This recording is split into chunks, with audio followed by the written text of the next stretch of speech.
In this section, we're going to look at the techniques for In this section, we're going to look at the techniques for creating a confidence interval for the population proportion P.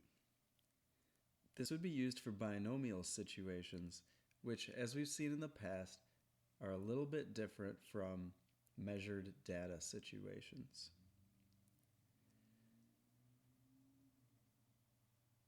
P hat, as we've seen many times before, represents the proportion of success that's calculated empirically. And P hat will be used as the best estimate of the true population proportion. Let's try it in this example. In a survey of 1,000 U.S. teens, 372 said that they own smartphones. Find a point estimate for the population proportion of all U.S. teens who own smartphones. Now, obviously, all U.S. teens were not asked the question. And so for that reason, the true population proportion P cannot be known. All we can do is use P hat as the best estimate of P.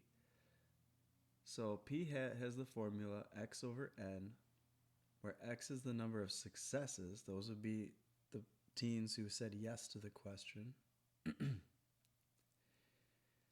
And divide that by the number that we're asked. That's the sample size. We want to turn it into a decimal here.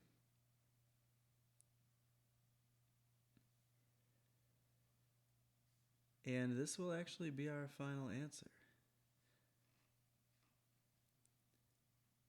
The best estimate